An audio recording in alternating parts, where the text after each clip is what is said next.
Mi nombre es Raquel y aprendí muy pronto que el amor en casa de los Mendoza siempre venía con condiciones que yo jamás lograba cumplir. Tenía 9 años cuando mi madre Elena se casó con Carlos Mendoza. Un empresario que llevaba su éxito como armadura y blandía su autoridad como un látigo. En La Moraleja lo recibían como pilar de la comunidad, hombre de negocios triunfador. Donante generoso. Padre ejemplar. Nadie veía lo que ocurría cuando se firmaban los cheques y terminaban las galas benéficas. Nuestra primera cena como familia fue en Sobrino de Botín. El asador centenario del centro donde Carlos tenía mesa fija todos los viernes. La jefa de sala los saludaba por su nombre. Los camareros saltaban a su más mínimo gesto y el reservado junto a la ventana. Con sus sillones de cuero y vista a la calle. Siempre estaba reservado para el señor Mendoza y su familia. Aquella noche yo llevaba mi mejor vestido azul con florecitas que mamá había comprado especialmente. Había practicado sentarme recta. Usar el tenedor correcto. Todo lo que ella decía que haría feliz a Carlos. Pero cuando entramos. Él avanzó primero con mamá del brazo. Luego Lucía. Su hija del primer matrimonio. 2 años menor que yo pero ya experta en ser la princesa de papá. Mesa para 4. Dijo Carlos. La jefa de sala nos guiaba hacia el reservado cuando él levantó la mano, en realidad. Poned una mesita aparte para la niña. La niña. No Raquel. No su hijastra. Solo la niña. Mamá apretó mi hombro. Carlos. Puede sentarse con nosotros. Él la miró de esa forma que la hacía encogerse. El reservado es para la familia. Ella estará más cómoda en su propia mesa. Donde pueda estirarse. Recuerdo la sonrisa incómoda de la jefa de sala. Las miradas de los demás comensales. El fuego en mis mejillas mientras me llevaban a una mesita junto a la puerta de la cocina. Desde allí los veía, Carlos pidiendo por todos. Lucía riendo con él. Mamá asintiendo con aquella sonrisa vacía que había empezado a usar. Cuando llegó la comida. Yo comía sola mientras ellos compartían entrantes. Brindaban y representaban la familia perfecta. El camarero me preguntaba si esperaba a alguien, y yo señalaba el reservado y decía estoy con ellos. Al tercer intento dejó de preguntar. Aquella noche. Al llegar a casa. Aprendí las verdaderas reglas de los Mendoza. Me has avergonzado. Me espetó Carlos en su despacho cuando mamá subió con Lucía. Yo estaba de pie. Él sentado tras su enorme escritorio como un juez. No dije nada. Tu cara lo dijo todo. En esta casa presentamos un frente unido. No mostramos decepciones en público. El bofetón no fue fuerte, Carlos era demasiado listo para dejar marcas visibles. Pero sí lo bastante para que me lloraran los ojos y se me cortara la voz. No tuviste que decir nada. Tu cara lo dijo todo. Se arregló los puños. Un gesto que vería 1000 veces. Vives bajo mi techo. Comes mi comida. Llevas ropa que pago yo. Lo mínimo es que seas agradecida sin montar escenas. Quise decirle que mamá todavía pagaba parte de mi ropa trabajando media jornada en la clínica dental. Pero ya había aprendido la primera lección, hablar solo empeoraba las cosas. Lo siento. Susurré. Bien. Ahora ve a ayudar a tu madre con los platos. Desde aquella noche me convertí en experta en ser invisible. Aprendí a sentarme donde me pusieran sin quejarme. A mantener la cara neutra pasara lo que pasara. A anticipar necesidades antes de que las pidieran. Si Carlos quería café después de cenar. Lo tenía listo. Si Lucía necesitaba ayuda con los deberes. Yo estaba allí. Si mamá tenía que ir a un evento de Carlos. Yo me aprendía las rutas de autobús para hacer la compra. Los moratones siempre eran estratégicos, brazos superiores que cubrían las mangas. Costillas que ni una camiseta de tirantes dejaba ver. A los 11 años. Por olvidar grabar su programa favorito. Me agarró la muñeca con tanta fuerza que quedaron marcas de dedos. Mamá las vio. Las miró. Y decidió no verlas. Tienes que tener más cuidado. Me dijo aquella noche mientras me ponía crema de árnica. ¿Sabes cómo se pone cuando está estresado por el trabajo?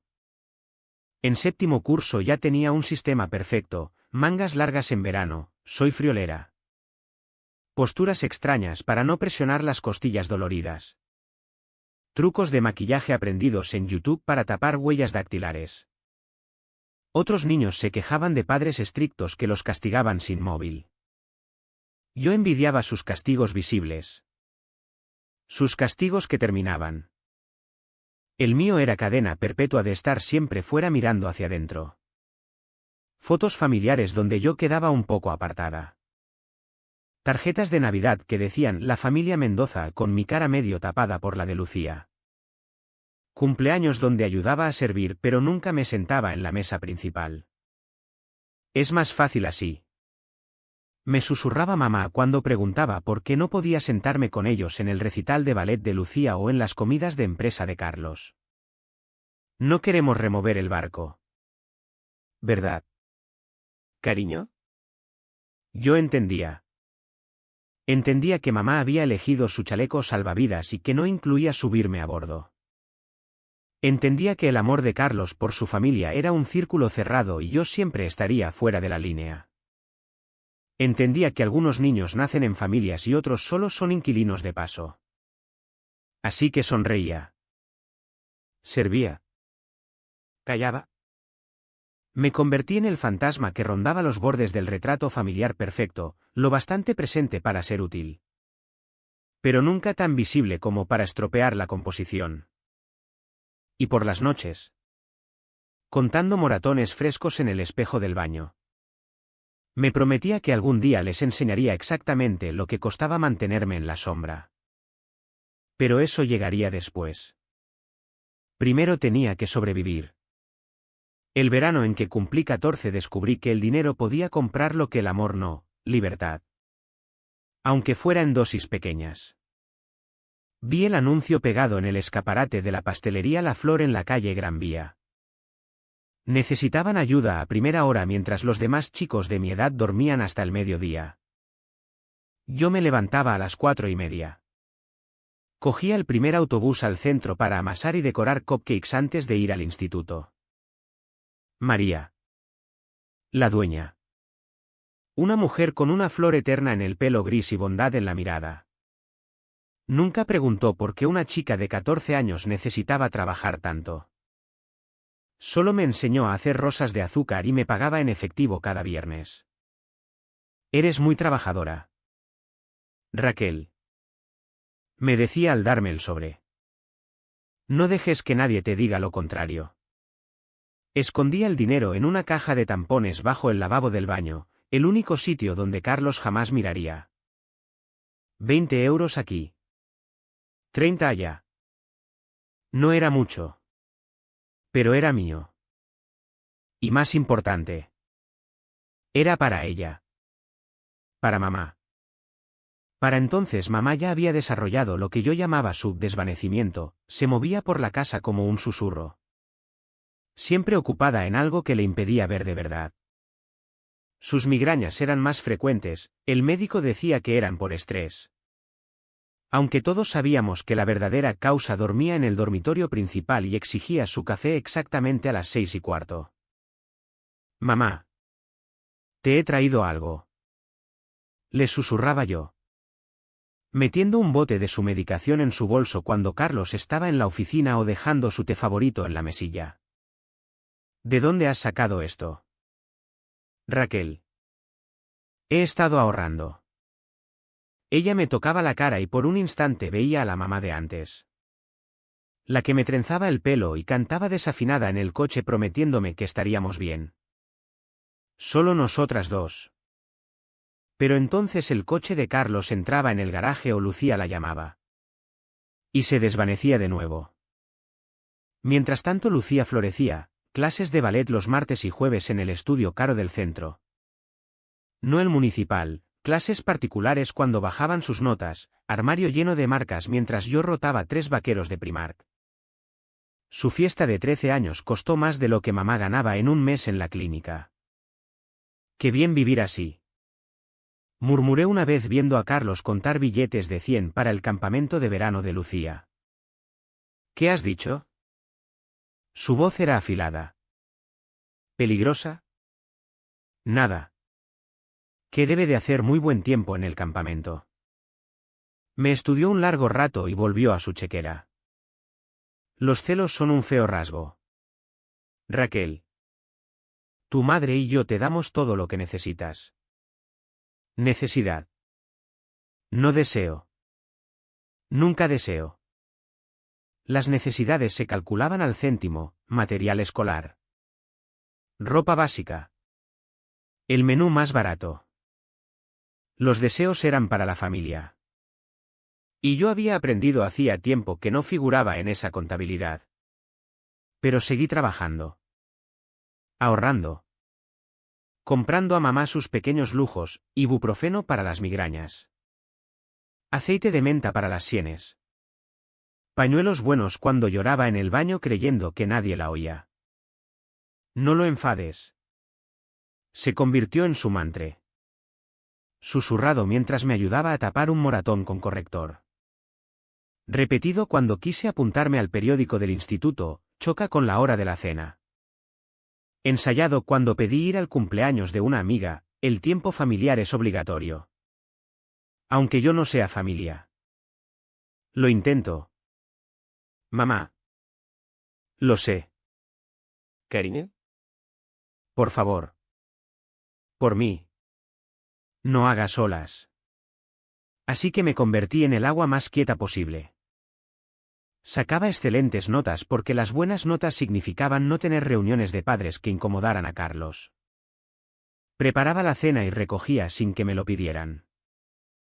Aprendí a coser para que mamá no tuviera que explicar por qué necesitaba ropa nueva en los estirones. Me volví autosuficiente en todo. Un fantasma que se mantenía a sí mismo. El trabajo en la pastelería aumentó mis horas al cumplir 15.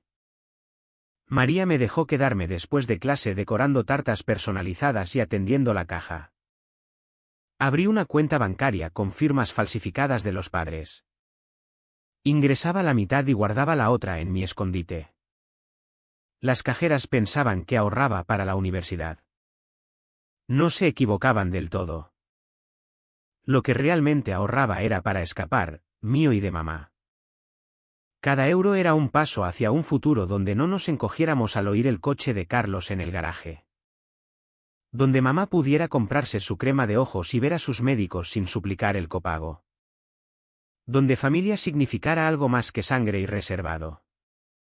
Hueles a azúcar. Se quejó Lucía una noche en la cena. Es asqueroso. Raquel ha estado ayudando en casa de una amiga. Mintió mamá con soltura. Proyecto de repostería del instituto. Carlos levantó la vista de su filete. Proyecto de instituto, ¿qué asignatura requiere repostería? Economía doméstica. Mentí. Con el sabor amargo en la lengua. Aprendemos habilidades prácticas. Él resopló. Al menos te preparas para tu futuro. No todo el mundo puede ir a la universidad. Lucía soltó una risita. Mamá miró su plato. Yo me excusé para fregar los platos y añadí otros 20 euros a mi cuenta mental de lo que costaría marcharme. Aquella noche en el baño conté los moratones nuevos, uno en el hombro por haber tardado demasiado en coger el maletín de Carlos. Otro en las costillas por no reírme de su chiste sobre casos de caridad, y también conté mis ahorros, 847 euros. No bastaban para la libertad. Pero sí para la esperanza. Algún día. Le susurré a mi reflejo tocando el corrector sobre una marca que se desvanecía. Ganaré lo suficiente para comprarnos a las dos una vida donde el amor no deje moratones y la familia no exija pago. Pensaba en el sobre que María me daría el viernes. En las tartas que decoraría el fin de semana. En las horas extra de Navidad. En cada rosa de azúcar. Cada madrugón. Cada quemadura del horno. Todo eran depósitos en una cuenta que Carlos no podía tocar. Inversiones en un futuro que él no controlaba.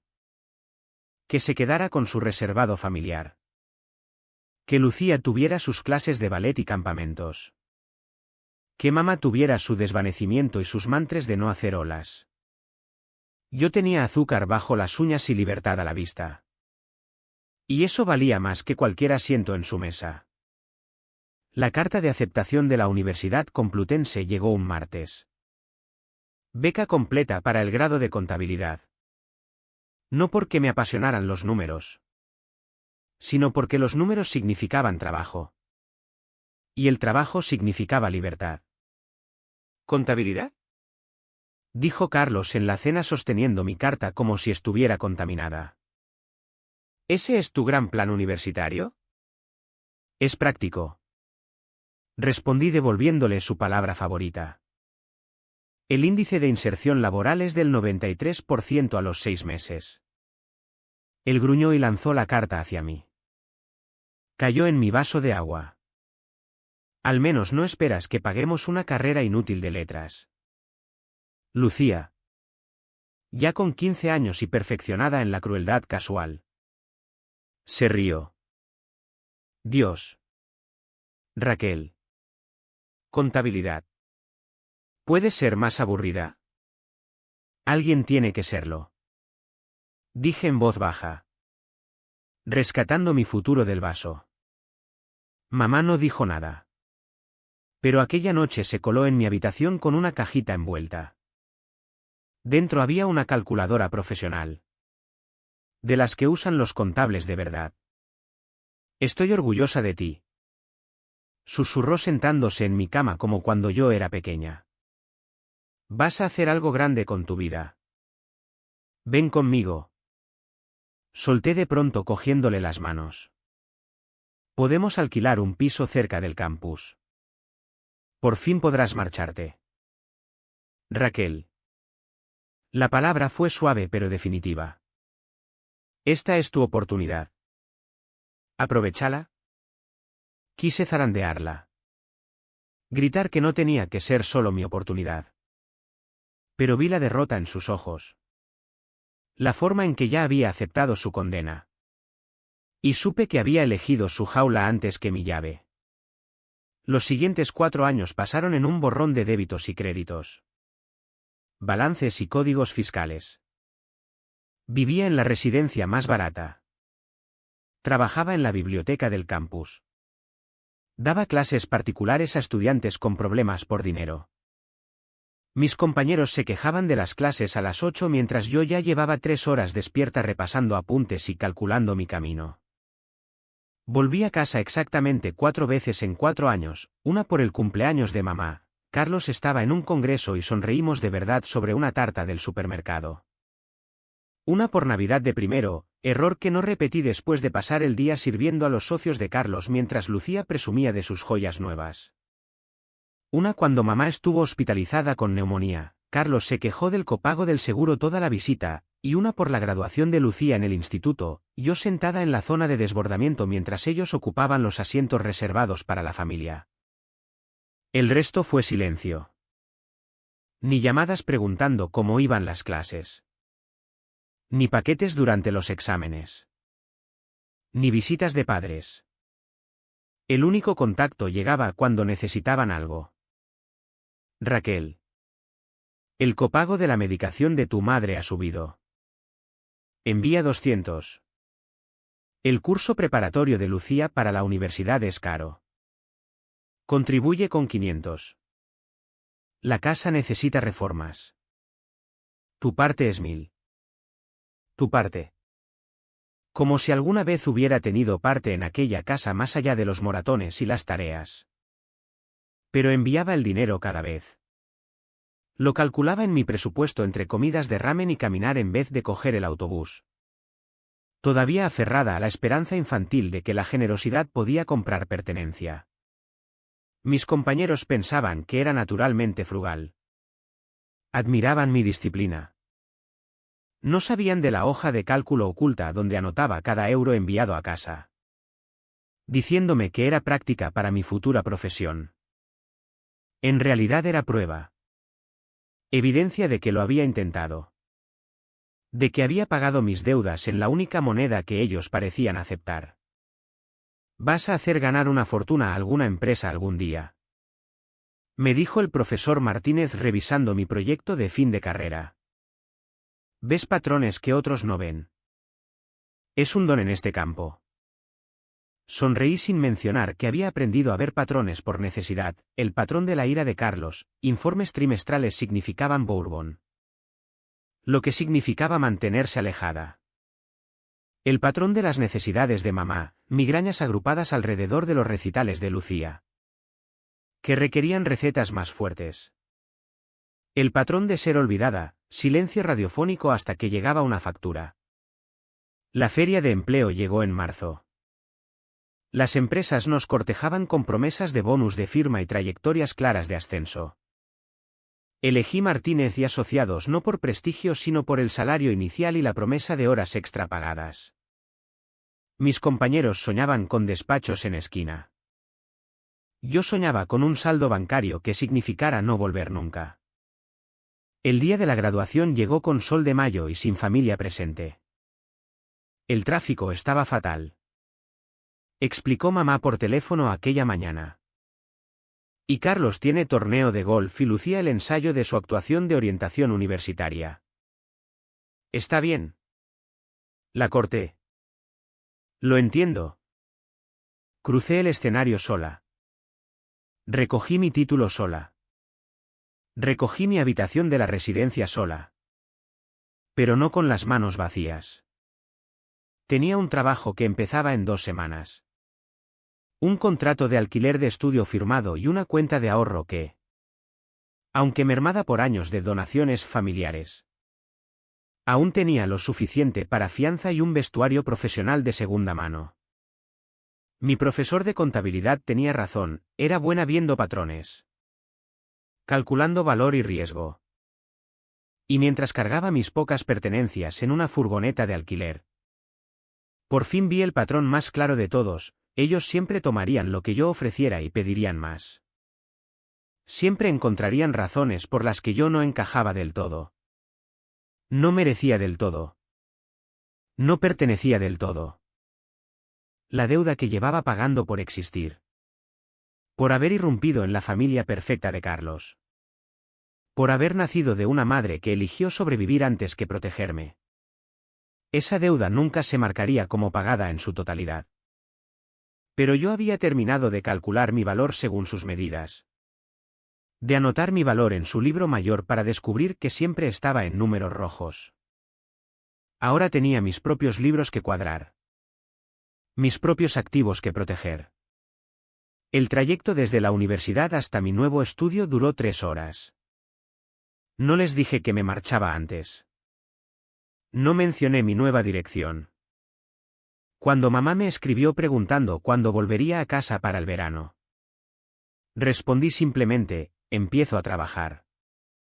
Enviaré dinero cuando pueda.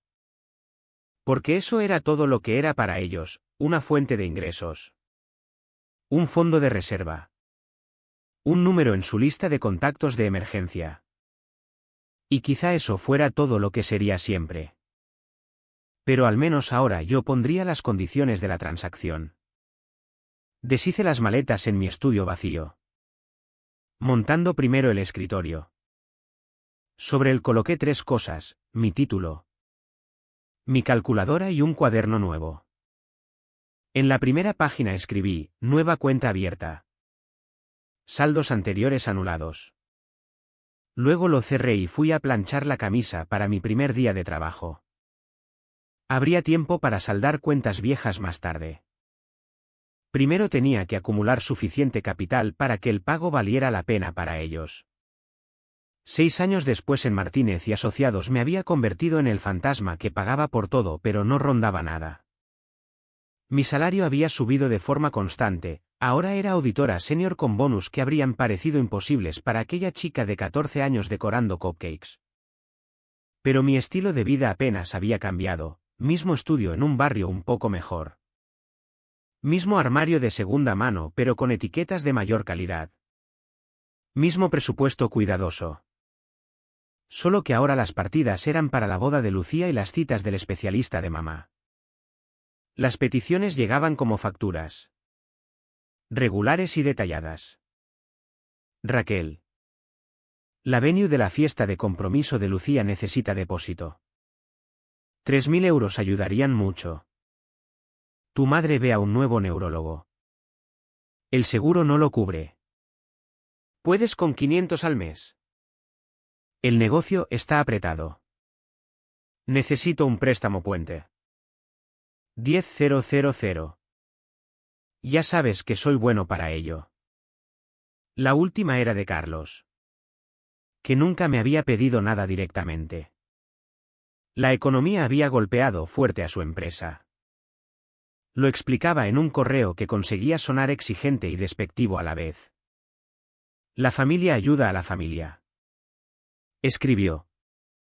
Como si alguna vez me hubieran concedido ese estatus. Yo enviaba el dinero. Siempre lo enviaba. Transferencias directas que desaparecían en sus vidas sin ni siquiera un gracias. Me había convertido en su fondo de emergencia. Su plan B. Su socio silencioso que no recibía participación a cambio. Eres demasiado generosa. Me dijo una tarde mi compañera Sara al ver mi aplicación bancaria mientras transfería otro pago. A veces la familia se aprovecha. Me reí. El sonido amargo en la sala de reuniones vacía. ¿Qué familia? La broma real era que podía permitírmelo. Mis habilidades para encontrar discrepancias me habían hecho valiosa en Martínez y Asociados. Había descubierto un fraude contable importante para un cliente. Salvado a otro de una fusión catastrófica. Mis bonus reflejaban mi valor para ellos. Algo que la familia de Carlos nunca había calculado correctamente. Pero vivía como si todavía fuera aquella adolescente escondiendo dinero en cajas de tampones. Mi piso estaba limpio pero espartano. Mi coche era fiable pero tenía 10 años. Tenía 3 buenos trajes y los rotaba con cuidado. Cada euro que no gastaba en mí iba para ellos. Como si de alguna forma pudiera comprar mi entrada en la pertenencia. Las ocasiones se acumulaban como facturas impagadas. La fiesta de compromiso de Lucía en el club de campo, pagué las flores. El fotógrafo y el vino. Observé desde atrás cómo Carlos brindaba por su hermosa hija y nuestra familia en crecimiento.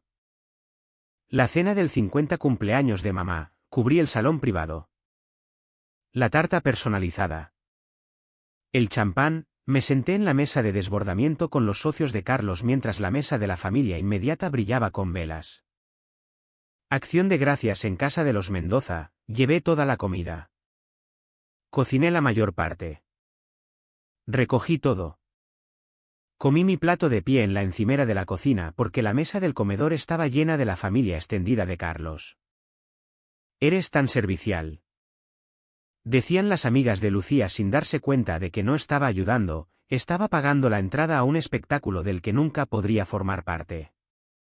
El patrón se cristalizó una noche de diciembre cuando llegó la tarjeta de Navidad familiar a mi oficina. La familia Mendoza os desea alegría esta temporada navideña. Allí estaban Carlos, mamá, Lucía y el prometido de Lucía, Brad, posando con jerseys a juego delante de su chimenea.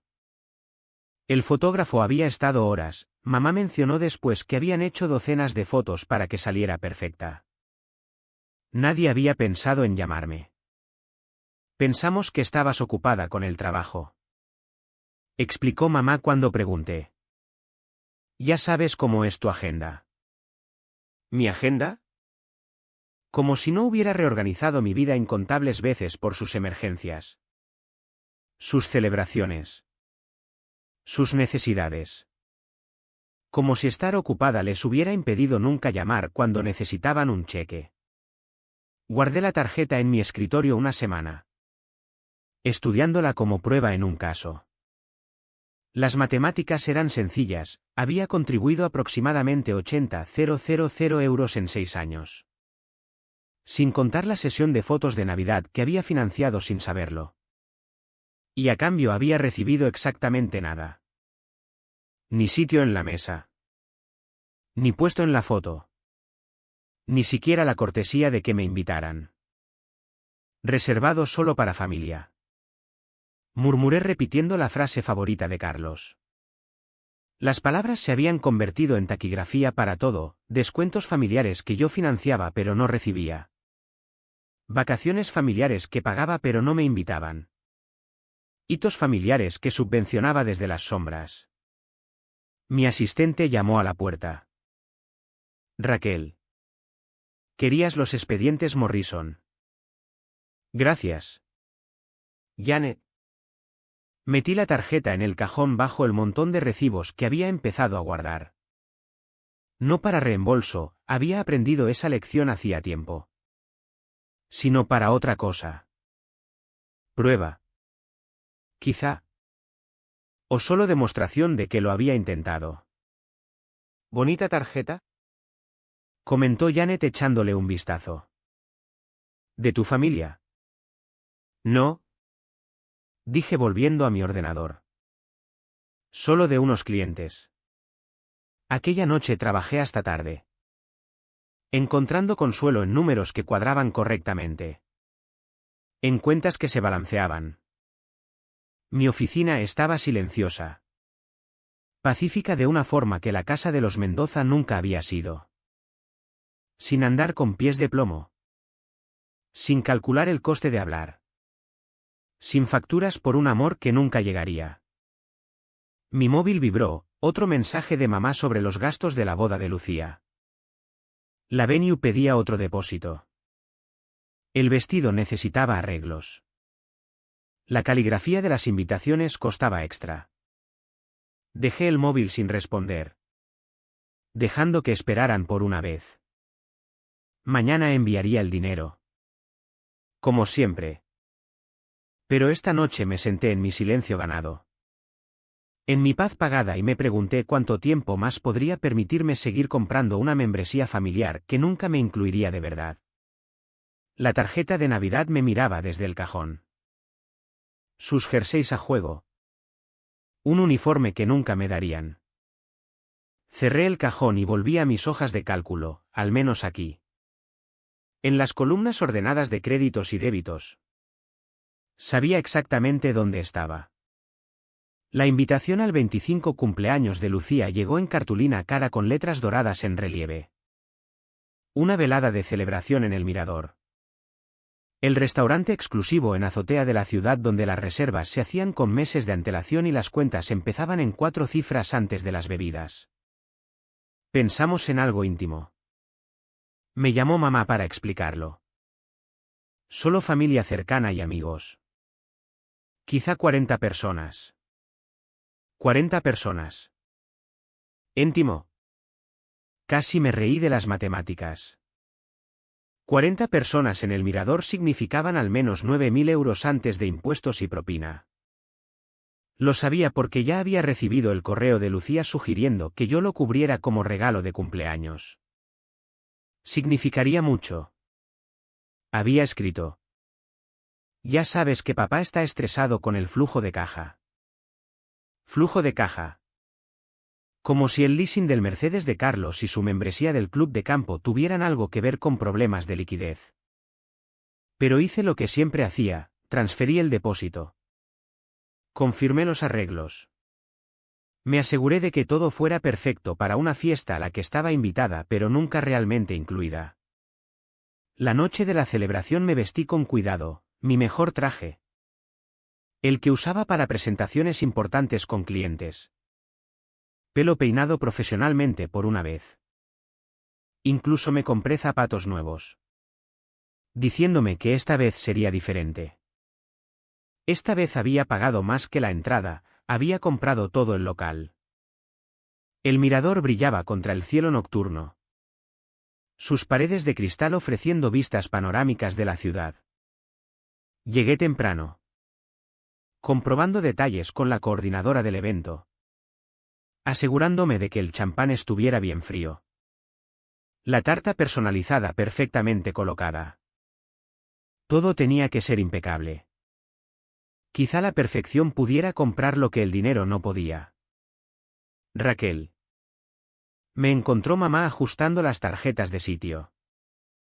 Bien. ¿Estás aquí? Escucha. Hemos tenido que hacer cambios de última hora en los asientos. Mi estómago se apretó. Cambios. Los padres de Brad volaron inesperadamente. Y los nuevos socios de Carlos. La familia Yamamoto. Son tan importantes para su expansión asiática. Tuvimos que reorganizar las mesas principales.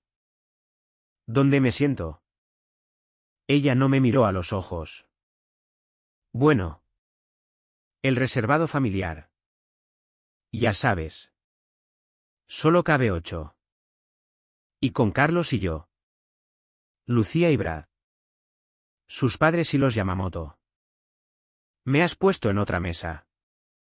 No era pregunta. Era constatación de un hecho que debería haber visto venir. La zona auxiliar es preciosa. Tienes vistas completas de la ciudad y estarás con las amigas de la Universidad de Lucía. Son muy simpáticas. ¿Zona auxiliar? Como si fuera inventario de desbordamiento que no cabía en el almacén principal. Sonreí. La expresión automática después de años de práctica. Por supuesto.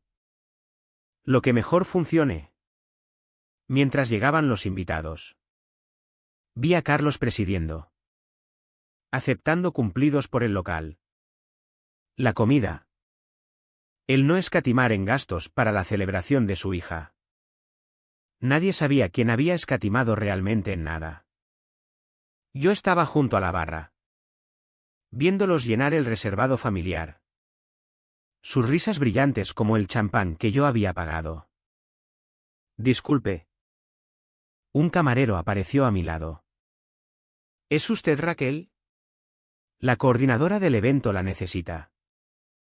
La encontré junto a la cocina. Estresada. Hay un problema con el pago final. La tarjeta ha sido rechazada. Es imposible. Pagué el depósito y confirmé. Sí. Pero el señor Mendoza llamó esta tarde para cambiar el método de pago. Nos dio su tarjeta de empresa para el saldo. Pero no pasa. Por supuesto. Carlos había intentado llevarse el mérito del pago. Probablemente para impresionar a sus nuevos socios. Ahora su tarjeta rechazada amenazaba con arruinar la velada. La velada que yo había organizado. Financiado y perfeccionado. ¿Pase mi tarjeta? Dije en voz baja entregando mi tarjeta personal. La original que estaba en el archivo. ¿Estás segura? El saldo con las adiciones es. Solo pásela. ¿Lo hizo? Pasó. Crisis evitada y nadie en el reservado familiar sabría nunca lo cerca que habían estado del bochorno. Volví a mi mesa auxiliar donde las amigas de la Universidad de Lucía hablaban animadamente de su semestre en España. La ceremonia de la tarta empezó a las 9. Carlos se levantó alzando su copa para brindar por mi preciosa hija en este hito de cumpleaños. Habló de familia. De legado. Del futuro brillante por delante. Mamá añadió sus palabras sobre ver crecer a Lucía hasta convertirse en una mujer realizada. Brad prometió amarla y cuidarla. Nadie mencionó quién había pagado por el hito. Quién había asegurado que el futuro brillante incluyera una fiesta digna de recordar. Quién la había querido lo suficiente para darle perfección mientras aceptaba el exilio. ¿No vas a hacer un brindis?, me preguntó una de las amigas de Lucía. Miré al otro lado de la sala el reservado familiar. Su círculo cerrado de pertenencia. Sus sonrisas compartidas. Su intimidad cómoda. No se me dan bien los discursos, dije. Pero sí hice una foto. Una sola foto de mi mesa auxiliar colocada perfectamente para mostrar que en realidad estaba detrás de una pared parcial. Junto al puesto de servicio donde los camareros contaban propinas y apilaban platos sucios. La vista de la ciudad estaba allí. Técnicamente. Si estirabas el cuello alrededor de la pared. Pero sobre todo era vista de todo lo que no formaba parte. La fiesta continuó pasada la medianoche. Pagué las horas extra del personal. Las propinas del guardarropa. Me aseguré de que la tarta sobrante estuviera empaquetada para que Lucía se la llevara. Vi a Carlos acompañar a sus invitados importantes hasta sus coches. Aceptando sus gracias por una velada maravillosa. Vi a mamá preocuparse por los padres de Brad. Vi a Lucía brillar con su vestido de diseño, otro regalo de papá. Aunque me preguntaba quién lo había financiado realmente. Cuando el último invitado se marchó, me quedé sola en la terraza mirando las luces de la ciudad. En algún lugar allí abajo estaba mi pequeño estudio. Mi vida tranquila. Mi existencia cuidadosamente balanceada. Y aquí. Varios pisos más arriba. Acababa de gastar 9.000 euros para confirmar lo que siempre había sabido: no se puede comprar un sitio en una mesa que nunca se construyó con un asiento para ti. La coordinadora se acercó con la carpeta de cuero del recibo final. Todo fue perfecto. Su hermana es muy afortunada de tenerla. Hermanastra. Corregí automáticamente. Luego negué con la cabeza. En realidad. Ni siquiera eso. Firmé el recibo, añadiendo una generosa propina. Mientras esperaba el ascensor, abrí la galería de fotos de mi móvil y miré la foto que había hecho de mi asiento auxiliar. Adyacente. Casi. El ascensor llegó y descendí de nuevo al nivel del suelo, dejando el reservado familiar a su aire enrarecido. Pero guardé la foto. La guardé en una carpeta especial con todos los demás recibos, facturas y evidencias de mis intentos de comprar pertenencia. Algún día, pensé agarrando el móvil mientras la ciudad pasaba por la ventanilla del taxi. Les enseñaré el verdadero precio de mantener a la familia en auxiliar. Pero no esta noche.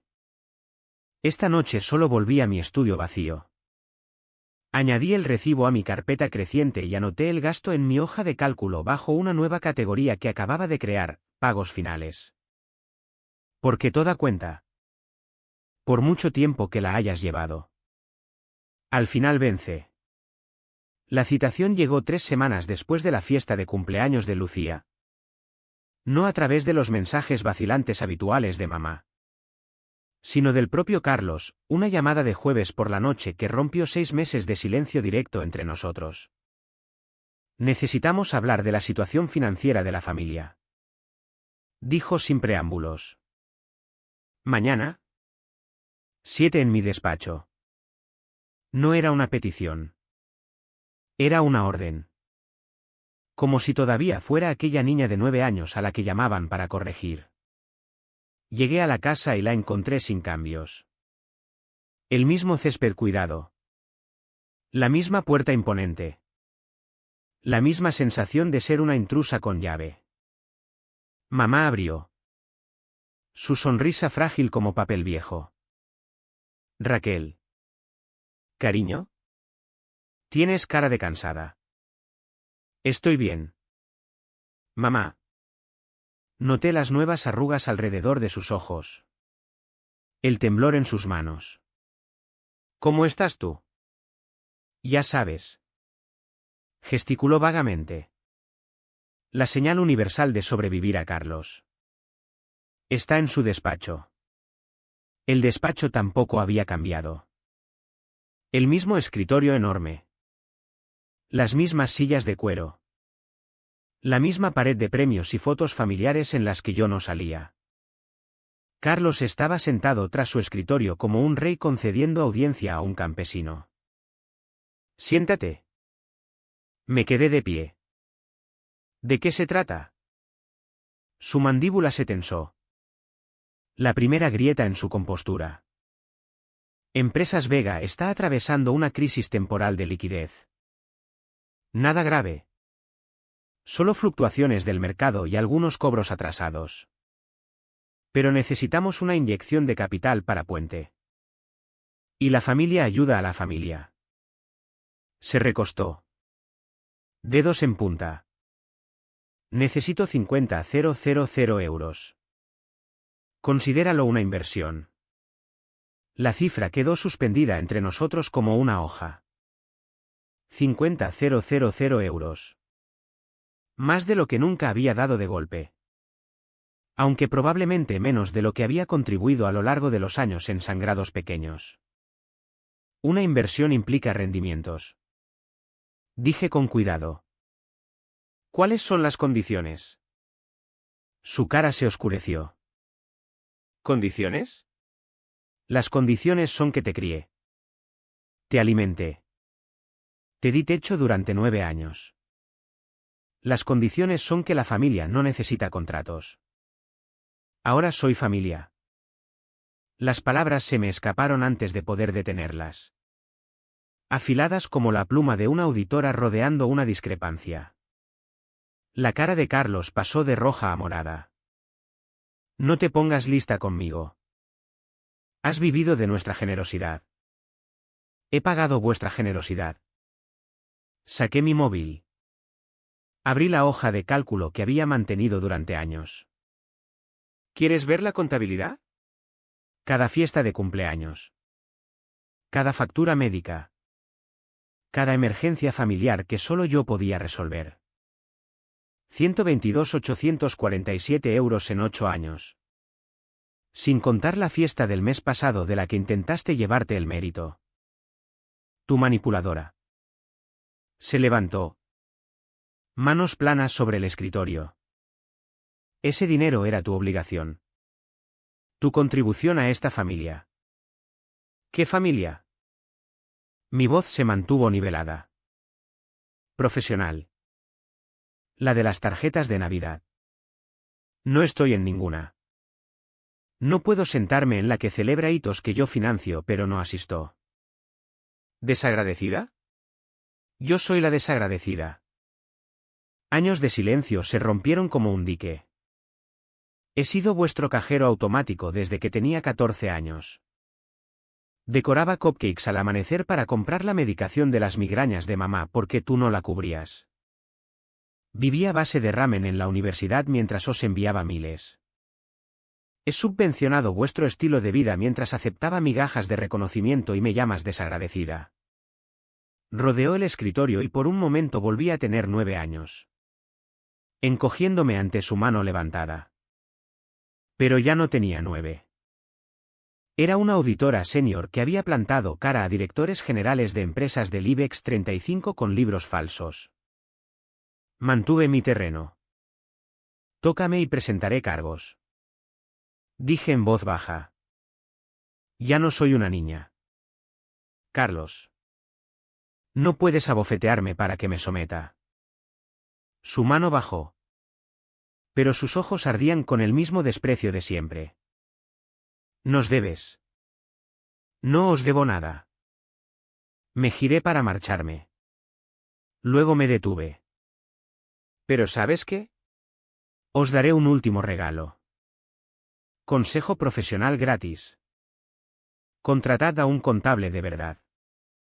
Porque por lo que veo, Empresas Vega no enfrenta una crisis de liquidez. Enfrenta la insolvencia. Y 50.000 euros míos no detendrán esa hemorragia. ¿Cómo te atreves? Audito empresas para vivir. ¿De verdad pensaste que no reconocería libros cocinados? Los cobros atrasados son ficticios. Las fluctuaciones del mercado son deudas de juego. ¿Y esa expansión asiática de la que tanto presumís? La familia Yamamoto piensa que eres un chiste. Cada verdad cayó como un golpe. Su cara pasó por rabia. Soki finalmente algo parecido al miedo. No sabes de qué hablas. No. Sonreí y se sintió como armadura. Dime. ¿Sabe mamá lo de la segunda hipoteca? ¿Sabe Lucía que su fondo fiduciario está vacío? ¿Saben tus empleados que están a 3 meses del paro? El silencio se estiró entre nosotros. Denso con años de verdades no dichas. Vete. Susurró al fin. Vete de mi casa. Con gusto. Me moví hacia la puerta. Luego me volví una última vez. Ah. Y Carlos. La fiesta del mes pasado. La que tu tarjeta fue rechazada. Tengo el recibo y el correo donde Lucía me pidió que pagara y el mensaje donde tú afirmaste que era tu regalo.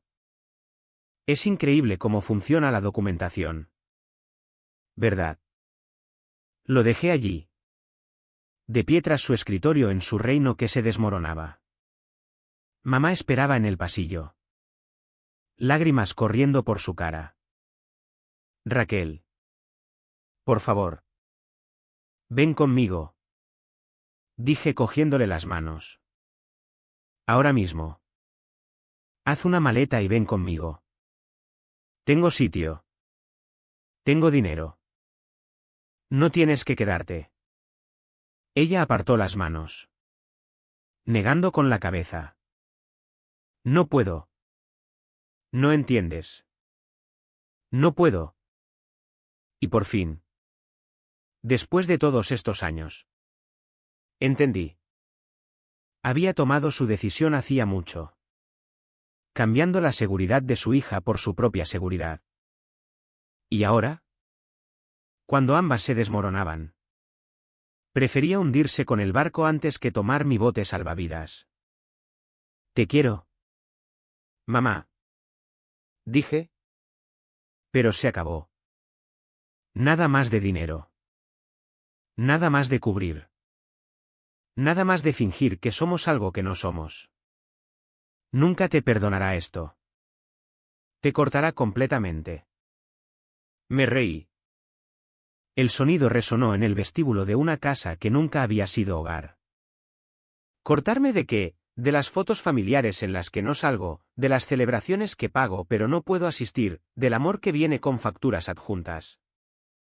Los dejé allí, mamá llorando en el pasillo. Carlos rabioso en su despacho. Su castillo de naipes temblando con el viento de la verdad que por fin había pronunciado. ¿Fuera? El aire nocturno se sentía limpio. Libre. Me senté en mi coche un momento. Las manos temblando. No de miedo sino de la adrenalina de la liberación.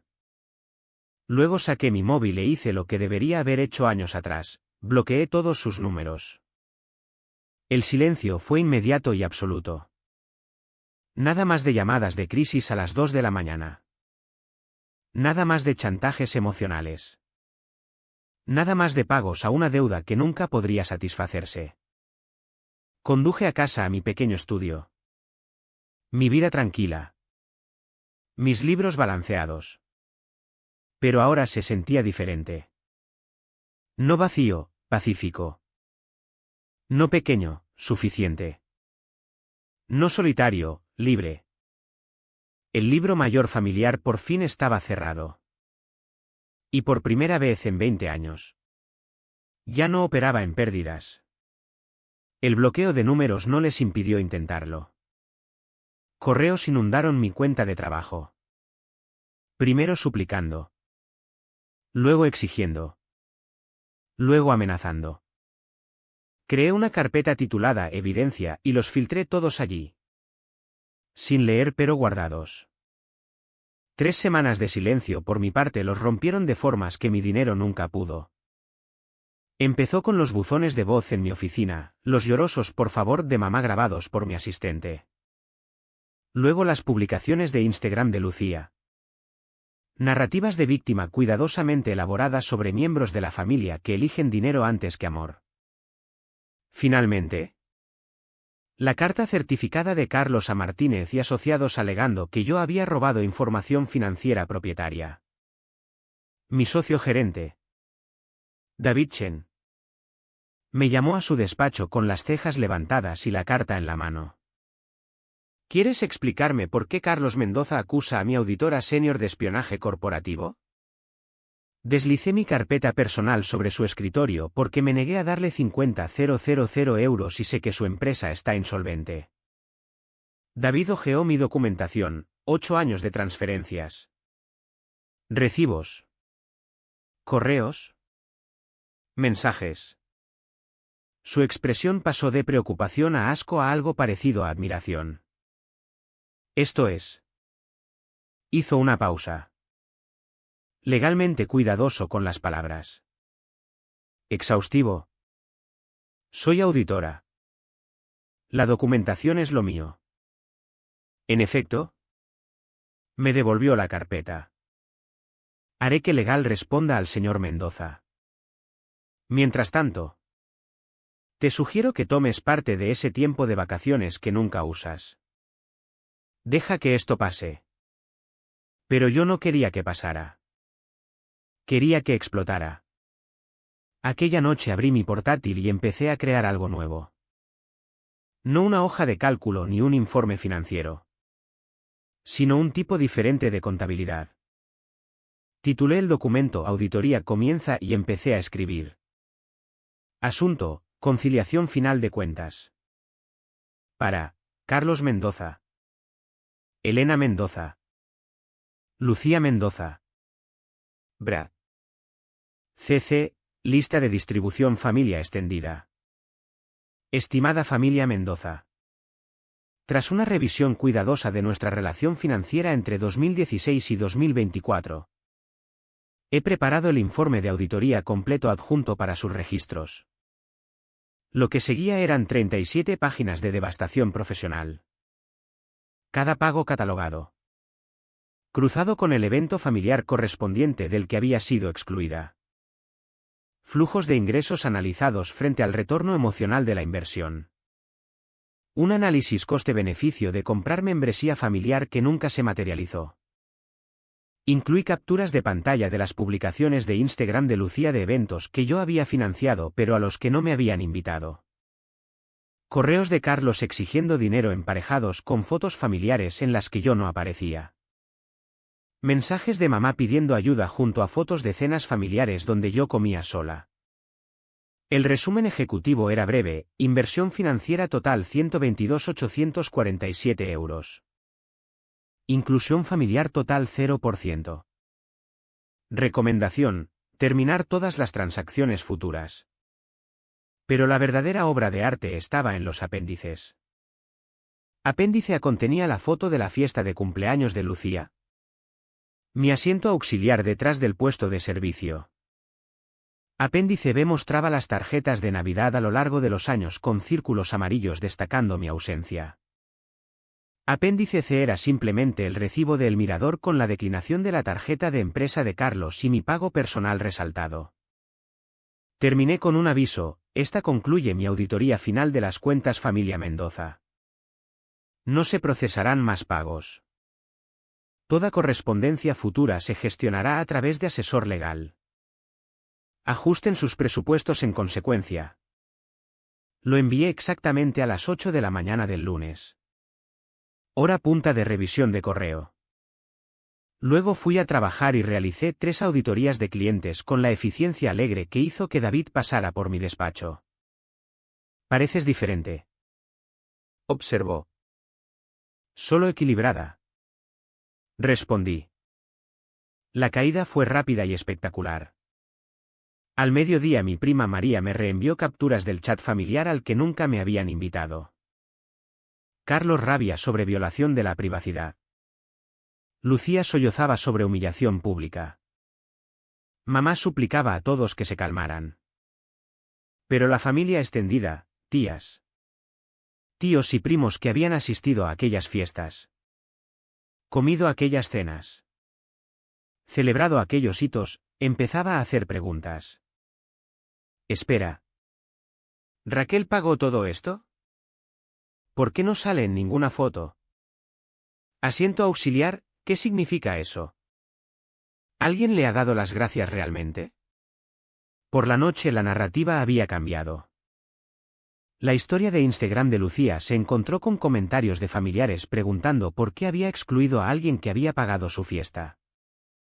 Los socios de Carlos. Los que había intentado impresionar en el mirador. Hacían preguntas incómodas sobre las finanzas de su empresa. Yo observaba todo desde mi tranquilo estudio. Móvil en silencio. Comiendo comida para llevar de mi tailandés favorito. Mi correo personal se llenó de mensajes de familiares que había olvidado que existían. De repente interesados en reconectar. Los archivé todos sin leer. El único mensaje que abrí fue de mi tía Catalina, hermana de mamá que vivía en Barcelona. Había adjuntado una foto que yo nunca había visto, mamá y yo cuando yo tenía 8 años. Antes de Carlos.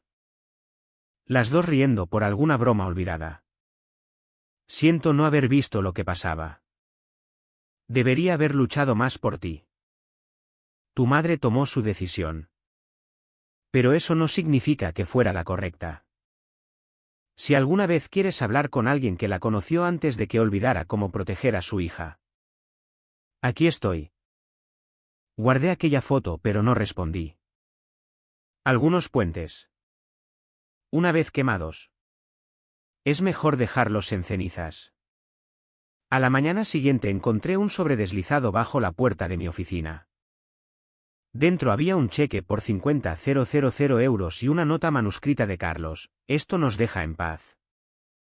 Nunca vuelvas a contactar con esta familia. Fotografié el cheque y la nota. Luego lo anulé y lo envié de vuelta con mi propia nota: nunca estuvimos en paz. Nunca fuimos familia y tú nunca valiste 50.000 euros.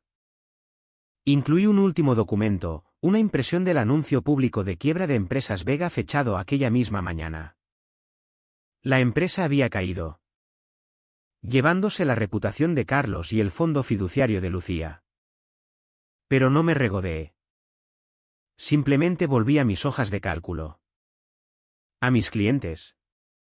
A mi vida cuidadosamente equilibrada. La auditoría estaba completa. Los libros estaban cerrados y ya no tenía negocios familiares que atender. Aquella noche actualicé mis formularios de contacto de emergencia en el trabajo, dejando la línea en blanco. Fue lo más honesto que había escrito en años. El libro mayor de los Mendoza por fin estaba equilibrado. Nada debido. Nada esperado. Nada que reconciliar. Y ese saldo cero valía más que todo el dinero que nunca les había enviado. La implosión fue completa y despiadada. Empresas Vega se hundió en menos de una semana de mi correo. Se llevó la reputación de Carlos, su fondo de jubilación y la casa que había hipotecado 3 veces. El periódico económico local publicó un duro reportaje sobre las finanzas de la empresa. Parece que no fui la única que notó los libros cocinados. La foto de Carlos acompañaba el artículo. Su cara demacrada bajo el titular como la soberbia derribó una dinastía local. El Instagram de Lucía pasó de perfección curada a desesperada campaña de crowdfunding. Su fondo para la boda. El pago inicial de su piso. Todo su estilo de vida se había construido sobre la fortuna ficticia de su padre. El fondo fiduciario del que había presumido durante años resultó ser solo IOUS y promesas vacías. Empezó un GoFundMe para gastos básicos: la familia me ha abandonado en mi momento de necesidad. Los comentarios fueron menos compasivos de lo que esperaba. Varios familiares publicaron capturas de mi informe de auditoría preguntando por qué alguien que había excluido a su benefactora durante años esperaba caridad. La campaña recaudó 347 euros antes de que la borrara. Mamá intentó llamar desde números diferentes: el del casero, el móvil de una vecina, incluso un teléfono público del supermercado. Cada buzón de voz era el mismo, Raquel. Por favor. Lo estamos perdiendo todo. Solo llámame. Pero yo había terminado de ser su fondo de emergencia. Terminado de ser el fantasma que pagaba pero nunca jugaba. Tenía mi propia vida que auditar. Mis propios libros que cuadrar. El universo. Sin embargo, no había terminado su contabilidad. 2 meses después de la caída de Empresas Vega me ascendieron a gerente senior en Martínez y Asociados. El ascenso venía con despacho en esquina. Un aumento sustancial y el tipo de respeto que había estado comprando a la familia durante años pero recibía gratis de los compañeros. Tienes ojo para pasivos ocultos, dijo David en mi revisión. Eso es invaluable en este negocio. Pensé en todos los pasivos ocultos que había descubierto en mi propia vida y sonreí. Solo hago mi trabajo. La verdadera poesía llegó más tarde aquella semana. Estaba revisando un objetivo de adquisición potencial cuando un nombre familiar cruzó mi escritorio, El Mirador. El restaurante se vendía como parte de la reestructuración de un grupo hotelero. Conozco este sitio, le dije a mi analista. Organicé un evento allí una vez. Gran local. Coincidió ella. Lástima lo de las finanzas. Al parecer tuvieron un problema importante con cuentas corporativas impagadas. Perdieron casi 100.000 en deuda incobrable el trimestre pasado. Pensé en la tarjeta rechazada de Carlos. Sus intentos de pagar con fondos de empresa que no existían. Otro acreedor al que había dejado colgado en su espectacular caída. Aquella tarde volví al Mirador. Circunstancias diferentes esta vez, una cena con cliente donde me senté a la cabeza de la mesa. Firmando la cuenta sin parpadear. La misma coordinadora del evento me reconoció. Señorita. Qué maravilloso verla de nuevo. Aquella fiesta de cumpleaños que organizó fue legendaria. Todavía hablamos de ella, tanta atención al detalle y pagar por adelantado en su totalidad. Algo inaudito hoy en día. Solo Raquel. Corregí. Y gracias. Se inclinó más cerca. Conspiradora. No debería decirlo. Pero me alegro tanto de que usted se encargara del pago aquella noche. ¿Su padre? Su cheque de empresa rebotó de 6 maneras diferentes. Habríamos tenido que llamar a la policía si usted no hubiera intervenido. No es mi padre. Dije simplemente. Solo alguien que conocí antes. El reservado familiar estaba vacío aquella noche. Sus sillones de cuero esperando al siguiente grupo que lo llenara con su cercanía. Su pertenencia. Su crueldad casual hacia quien no encajara. No lo fotografié esta vez. Algunas evidencias ya no eran necesarias recolectar. Los mensajes seguían llegando. Filtrados a mi carpeta de evidencia. De Lucía, destruiste nuestra familia. De mamá, tu padre se avergonzaría de ti. Mi verdadero padre había muerto cuando yo tenía 6 años. Pero ella lo había olvidado en su desesperación. De Carlos, pagarás por esto. De primos de repente interesados en mi éxito, siempre supimos que eras especial. No respondí a ninguno. Pero sí tomé una acción que se sintió como cerrar un círculo en el que había estado atrapada 20 años. Doné 50.000 euros a una ONG local que ayudaba a adolescentes a escapar de hogares abusivos y construir vidas independientes. La misma cantidad que Carlos había exigido. Ahora sirviendo un propósito que él nunca entendería. Ayudando a chicos que habían sido auxiliares en sus propias familias a encontrar su propia mesa principal. La directora de la ONG me llamó para agradecérmelo personalmente. Esto es increíblemente generoso. Podemos incluirte como donante principal. Solo pon auditoría anónima. Dije. Ella rió. Confundida pero de acuerdo. Eso es ciertamente único. ¿Puedo preguntar por qué? Porque a veces la mejor forma de equilibrar los libros es empezar un libro mayor completamente nuevo. El recibo fiscal llegó con una nota manuscrita agradeciendo la financiación de su nuevo programa de vivienda de transición. Lo llamaban hogar principal. Un lugar donde cada adolescente tenía un asiento en la mesa. ¿Sin preguntas? Sin pago requerido más allá del compromiso de construir su propio futuro. Enmarqué aquel recibo y lo colgué en mi despacho justo al lado de mis títulos y certificaciones. Era la única foto familiar que necesitaba, evidencia de una familia que había elegido crear a través de la acción en lugar de la sangre. A través de apoyo genuino en lugar de proximidad comprada. Los correos finalmente se ralentizaron. Aunque nunca pararon del todo. Cada pocos meses. Normalmente alrededor de las fechas tradicionales de reuniones familiares. Uno de ellos lo intentaba de nuevo. Los mensajes se volvían cada vez más desconectados de la realidad. Estamos listos para perdonarte. Escribió Lucía. Como si yo hubiera estado buscando absolución. La familia te echa de menos en las fiestas. Afirmaba mamá. Como si alguna vez hubiera estado realmente presente en ellas. Algún día te arrepentirás. Prometía Carlos. Sin entender todavía que mi único arrepentimiento era haber esperado tanto. Pero yo estaba demasiado ocupada construyendo mi vida real para comprometerme con su ficción. Los ascensos llegaron con regularidad. Mi estudio se convirtió en un ático con vistas a la ciudad. Desarrollé amistades con personas que me invitaban a sus mesas sin exigir pago. Que me incluían en sus fotos sin preguntas. Que valoraban mi presencia por encima de mi presencia. El correo final llegó un martes cualquiera. Casi un año después de la auditoría. Raquel.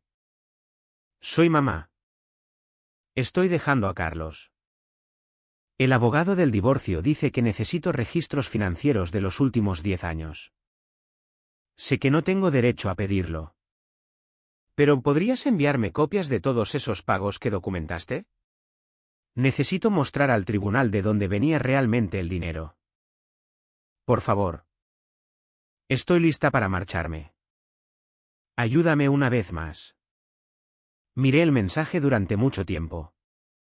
Sintiendo solo una tristeza distante por la mujer que había elegido un barco que se hundía antes que el bote salvavidas de su hija tantas veces. Luego reenvié toda la carpeta de evidencia a su abogado con una breve nota, solo para fines legales. No me contacte directamente de nuevo. Porque así era la libertad. No crueldad. No venganza. Ni siquiera indiferencia, solo límites. Firmemente trazados y profesionalmente mantenidos. La auditoría estaba completa. El caso cerrado. Y no tenía interés en reabrir libros que ya estaban equilibrados. Mi móvil vibró con un mensaje de cliente sobre una revisión urgente para la reunión de la junta de mañana.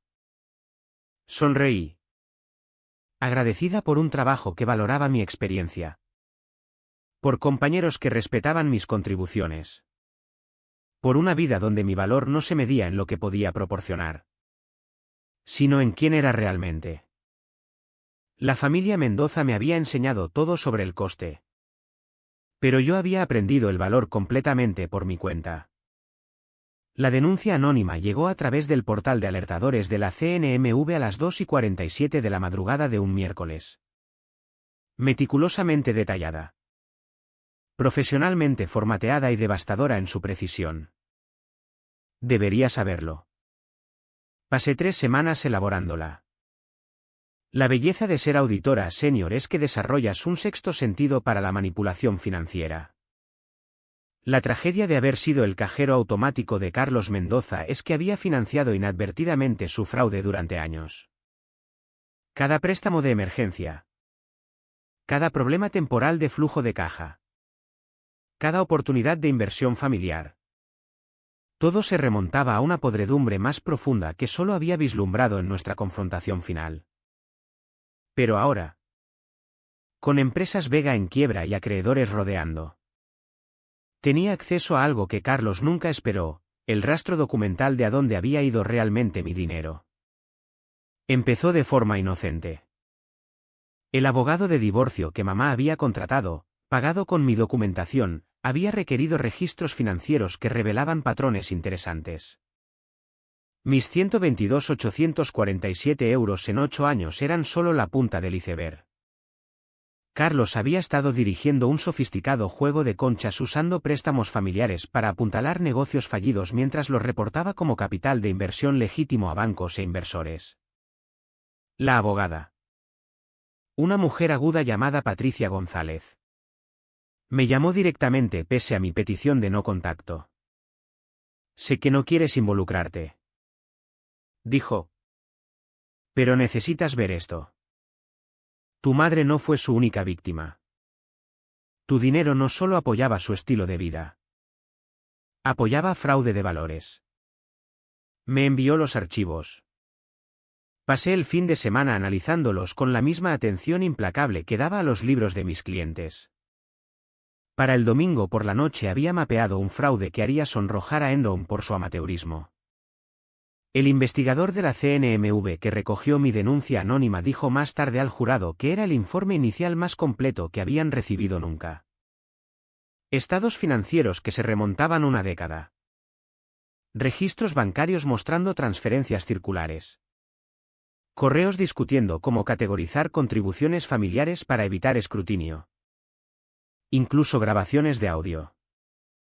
Resultó que el sistema de seguridad doméstica de Carlos se respaldaba en un servicio en la nube que había olvidado. Y la abogada de divorcio de mamá había sido exhaustiva. La investigación avanzó con la certeza implacable de la justicia federal. Contables forenses descendieron sobre los restos de empresas Vega. Agentes de la Policía Nacional interrogaron a cada ejecutivo. Cada contable. Cada miembro de la familia que alguna vez había extendido un cheque a Carlos, excepto a mí. La alertadora anónima permaneció como un fantasma en su máquina, proporcionando documentación adicional según se necesitaba, pero nunca saliendo a la luz. Te llaman, cartera profunda, en la oficina, me dijo Patricia durante una de sus actualizaciones. La fuente misteriosa que sabe dónde están enterrados todos los cadáveres. Aprecié la ironía. Había pasado años como benefactora invisible. Ahora era la fiscal invisible. La acusación cayó un jueves. 23 cargos de fraude electrónico. 16 de fraude de valores. Blanqueo. Evasión fiscal.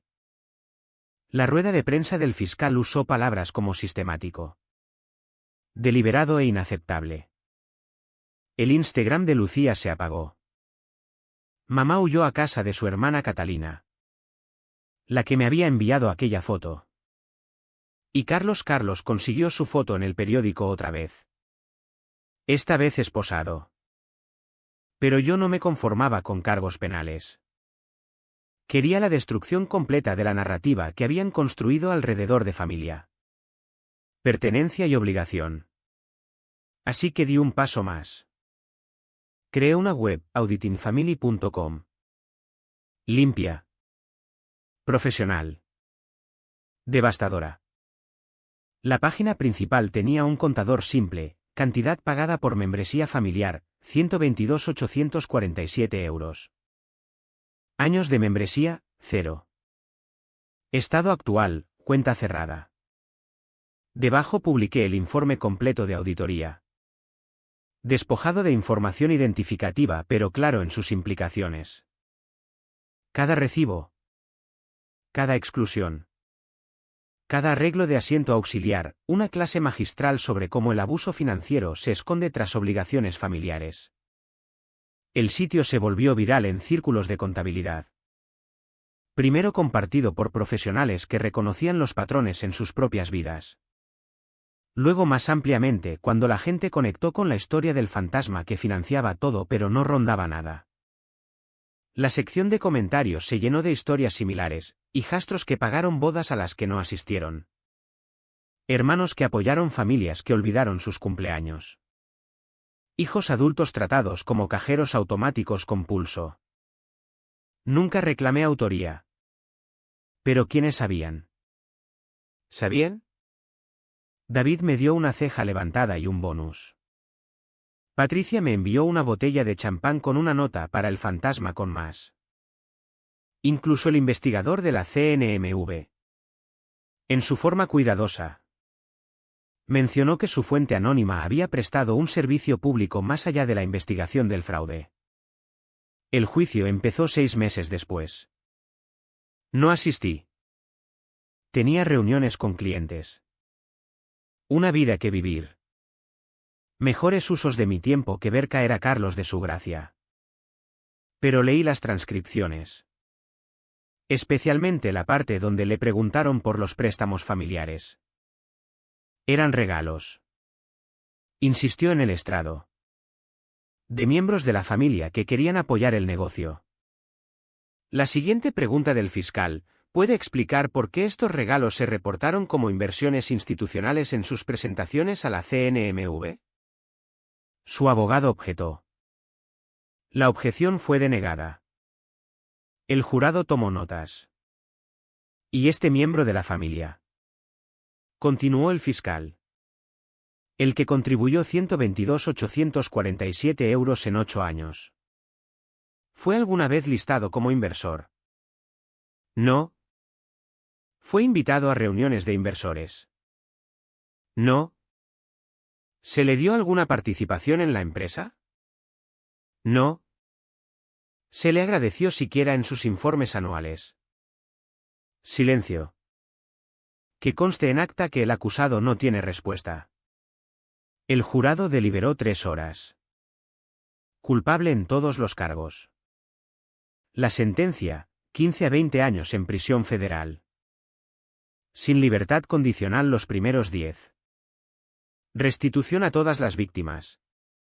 Incluida la miembro familiar anónima cuyas contribuciones habían sido reportadas fraudulentamente. El cheque llegó a mi oficina un año después. Reenviado a través de Patricia ya que yo mantenía mi anonimato. 122.847 euros más intereses más penalizaciones. Dinero de sangre devuelto con el sello de aprobación del gobierno. Lo ingresé y luego escribí inmediatamente otro cheque para hogar principal. Estaban expandiéndose. Construyendo una segunda instalación para jóvenes que salían del sistema de acogida. Chicos que nunca habían tenido un reservado familiar del que ser excluidos. Pero entendían el asiento auxiliar igual. La directora llamó de nuevo. Otra donación anónima. Te estás convirtiendo en nuestro ángel guardián.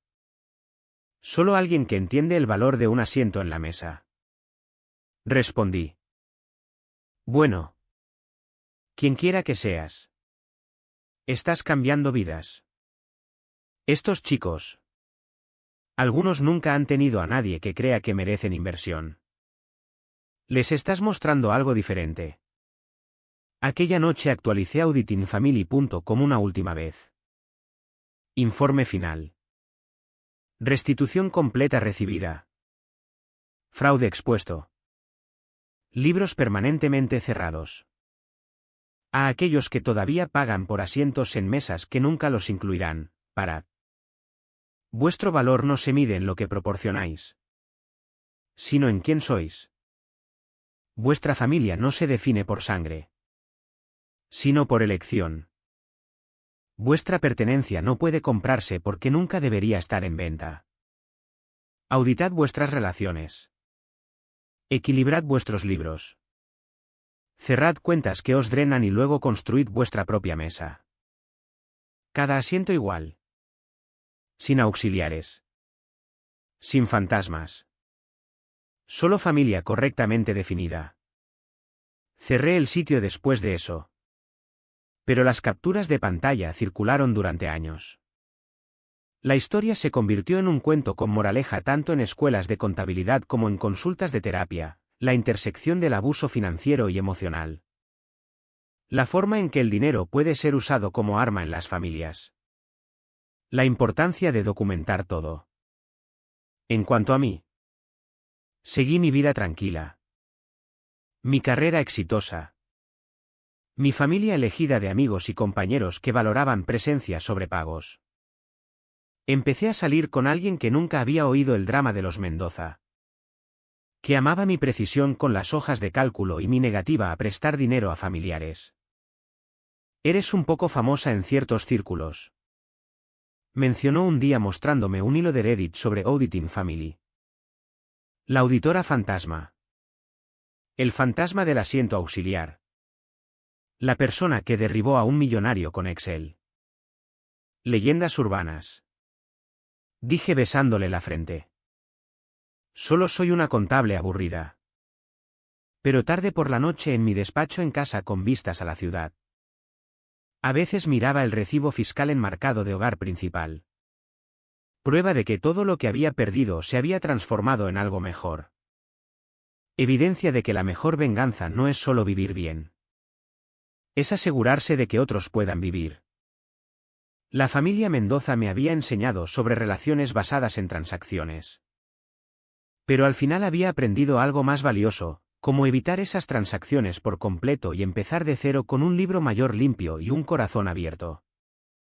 Los libros estaban equilibrados. La auditoría completa. Y en algún lugar en prisión federal. Carlos Mendoza por fin estaba aprendiendo el verdadero coste de mantener a la familia en auxiliar. La invitación llegó en cartulina marfil. Entregada en mano a mi oficina un martes por la mañana de septiembre. Raquel Navarro os invita cordialmente a celebrar su 35 cumpleaños. El Mirador. 15 de octubre. 7. Evento privado organizado por Raquel Navarro. Sonreí pasando los dedos por las letras en relieve. Mi propio dinero. Mi propia fiesta. Mi propia lista de invitados. Las RSVPs llegaron a raudales, compañeros que se habían convertido en amigos. Clientes que se habían convertido en mentores. La familia encontrada que había construido desde cero. David y su marido. Patricia y sus hijas. La directora de hogar principal. Mi novia Sara. Incluso la tía Catalina que había volado desde Barcelona. Ni un solo Mendoza en la lista. La noche de la fiesta el Mirador brillaba como un joyero. Me habían dado su espacio más nuevo, un salón privado con ventanas del suelo al techo con vistas a la ciudad. Una larga mesa puesta para 30 sin asientos auxiliares a la vista. Señorita Navarro. Sonrió la coordinadora del evento. Todo está exactamente como pidió. El chef ejecutivo ha preparado un menú especial y el champán es de nuestra reserva. Perfecto. Dije. Y lo dije en serio. Mientras llegaban los invitados. Me quedé en la entrada saludando a cada uno personalmente. Sin quedarme en rincones. Sin servir a otros mientras comía sola. Sin calcular mi valor según su comodidad. Solo yo. Reclamando mi espacio. Celebrando mi existencia. Esto es impresionante. Dijo Patricia abrazándome con calidez. Te limpias muy bien para una nerd de los números. Riesgo ocupacional. Reí. Equilibro todo. Incluida mi vida. La cena fue perfecta. No porque la hubiera pagado. Sino porque estaba presente en ella. Cada brindis. Cada risa. Cada historia compartida alrededor de aquella mesa era genuina. Sin gratitud fingida. Sin asientos estratégicos. Sin jerarquías invisibles. A mitad de la cena Sara se levantó alzando su copa. Por Raquel. Que me enseñó que la mejor venganza es una hoja de cálculo bien documentada. La mesa estalló en risas. David añadió, y que la libertad viene con sistemas de archivo adecuados. Por la mujer que demostró que familia no es sangre. Dijo Catalina con la voz cargada de emoción. Es elegir presentarse. Por nuestra mayor donante. Intervino la directora de hogar principal. Que muestra a nuestros chicos que su valor no es negociable. Me senté allí rodeada de familia elegida y sentí algo que nunca había experimentado en una reunión de los Mendoza: pertenencia. No comprada. No actuada. No provisional, solo presente. Mientras la velada llegaba a su fin, la coordinadora se acercó con la carpeta de cuero familiar, la cuenta. La misma cifra astronómica que una vez me había hecho sentir como una extraña pagando entrada. Cargo a la tarjeta en archivo. ¿En realidad? Dije sacando mi tarjeta corporativa.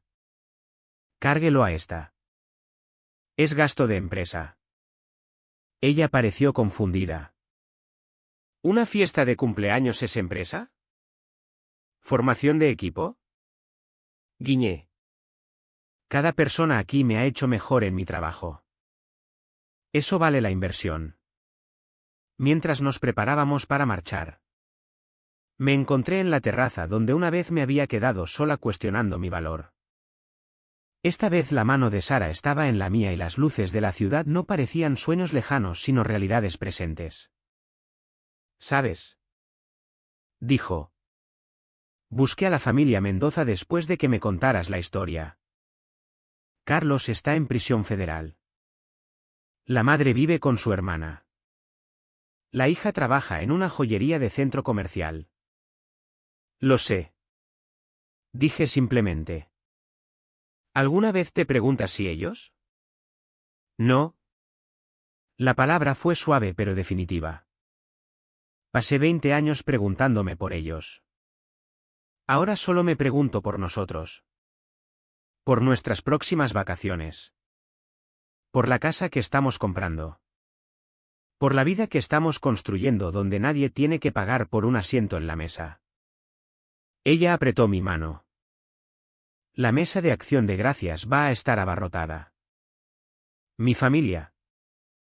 Tu tía Catalina. Media oficina. Menos mal que sé calcular metros cuadrados por persona. Dije. Riesgo ocupacional. Salimos del mirador juntos, pasando el famoso reservado familiar de camino a la salida. Una nueva familia lo ocupaba ahora. Padres. Niños. Quizá abuelos. Parecían felices. Completos. Sin conocer su historia como símbolo de exclusión. No lo fotografié. No me detuve a reflexionar. Simplemente pasé con mi novia hacia una vida que había auditado hasta sus componentes esenciales, amor que no requería pago. Éxito que no exigía sacrificio y pertenencia que venía gratis con simplemente ser yo misma. Más tarde aquella noche, mientras Sara dormía a mi lado, abrí mi portátil una última vez. No para comprobar saldos bancarios o transferir fondos de emergencia, sino para escribir una publicación simple en mi red social privada. Gracias a todos los que hicieron inolvidable mi 35 cumpleaños. Dicen que no puedes elegir a tu familia. Pero yo discrepo. Absolutamente puedes. Y yo os elijo a todos vosotros. PD, la cuenta ha sido pagada en su totalidad. Sin asientos auxiliares requeridos. Los likes y comentarios llegaron durante toda la noche, emojis y bromas internas. Planes para el año que viene. Gratitud por la amistad. Ni una sola factura. Ni una sola petición de fondos. Solo conexión. Limpia y simple como un libro mayor equilibrado. Cerré el portátil y me acurruqué en el calor de Sara. Pensando en la chica que una vez escondía dinero en cajas de tampones soñando con escapar. Había conseguido mucho más que libertad. Había conseguido una vida donde el amor venía de serie. No como mejora que no podía permitirse. La familia Mendoza me había dado un regalo que valía la pena conservar, me habían enseñado exactamente cómo no debía ser una familia. Y al aprender esa lección, había descubierto cómo debía ser. Mis libros no solo estaban equilibrados. Eran hermosas columnas de conexión que sumaban abundancia. Filas de relaciones que rendían interés compuesto en alegría. Y el reservado familiar ya no era demasiado pequeño. Simplemente había construido una mesa más grande. La auditoría estaba completa. La historia había terminado. Y mi vida real, aquella en la que siempre era la invitada de honor en mi propia mesa, por fin había comenzado.